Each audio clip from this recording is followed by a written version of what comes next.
What is the Chicago Teachers Union, you may ask? Well, it is a labor union representing teachers, paraprofessionals, and clinicians in the Chicago public school system. The union has consistently fought to improve pay, benefits, and job security for its members, and it has resisted efforts to vary teacher pay based on performance evaluations. It has also pushed for improvements in Chicago schools, and since its inception, argued that its activities benefited students as well as teachers. The CTU united several teachers' organizations in Chicago in the wake of teachers revolting against banks during the Great Depression. It was chartered in 1937 as Local 1 of the American Federation of Teachers, AFT, in which it played a founding role. It was the largest and most active AFT local until the 1960s. The CTU won collective bargaining rights in 1966 and conducted several strikes during the 1970s and 1980s. In September 2012, the union began its first strike in 25 years.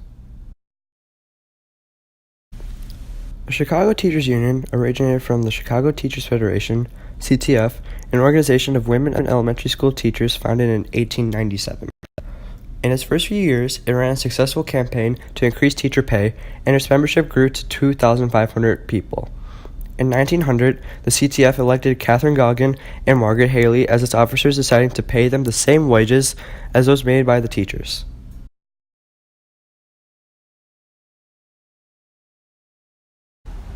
In 1902, the CTF joined the Chicago Federation of Labor. It was the first time that a teachers group had affiliated with larger labor organizations. In 1916, Haley and the CTF helped to found the American Federation of Teachers, in which the CTF became Local 1.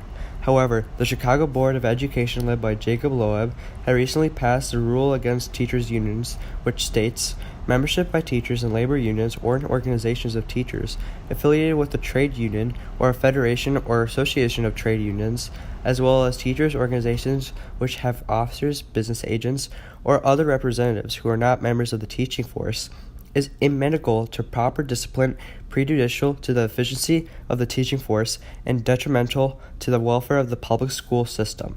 Therefore, such membership, affiliation, or representation is hereby prohibited.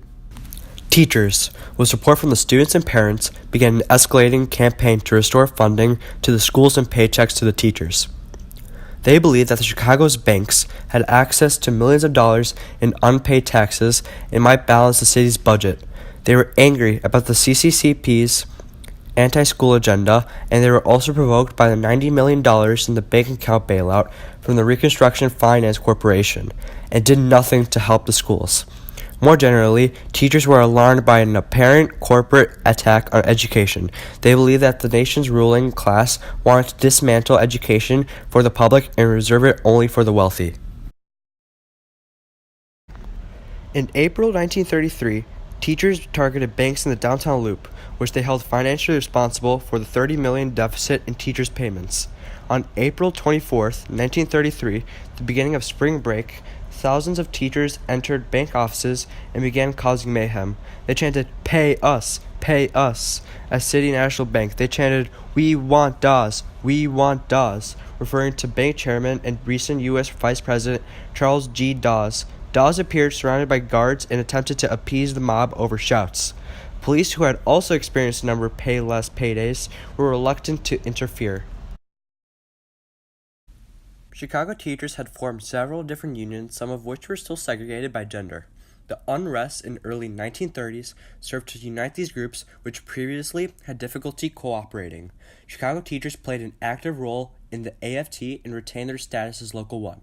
In 1937, Local 1 battled New York's Local 5 over whether the AFT would remain in the American Federation of Labor, otherwise known as AFL, or join the newer and more inclusive Congress of Industrial Organizations, otherwise known as CIO. New York's Local 5 was at the time the teachers' union, which was soon expelled from the AFT after accusations of communism and replaced by the more moderate United Federation of Teachers. When the CTU formed, teachers had become disillusioned about their status as a special class of workers. Some elementary school teachers were paid less than janitors, and more teachers came to agree that they experienced discrimination because they were female. Meanwhile, male workers felt shortchanged and emasculated. Teachers also resented the constantly increasing control over their classrooms. The CTU sought collective bargaining rights early on, but Superintendent William Johnson refused to grant them. The union has targeted evaluations for teachers who wanted to become principals that it said were administered in a corporate fashion.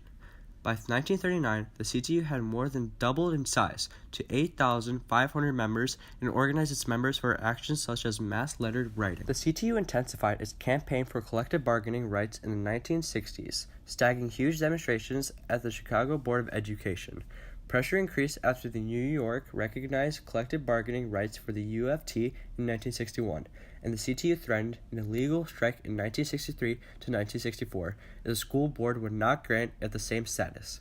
The city averted a strike by agreeing to negotiate, and after long delays, including litigation from a rival union, the Chicago education system, the CTU became the official bargaining agent of Chicago teachers in April 1966. Under the leadership of Poore, the CTU pushed hard in negotiations with the city.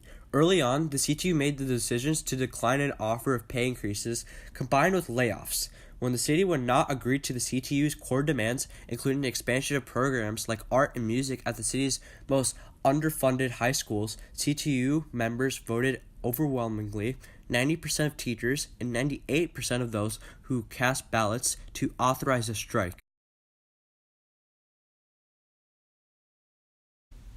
Following the expiration of the contract in June 2015, CPS teachers continued to work without a contract for a year while the union and district negotiated. In September 2016, union members voted overwhelmingly to strike if an agreement would not be reached, setting a deadline of October 11th. Minutes before midnight on October 10th, the district and union reached a tentative agreement avoiding a strike.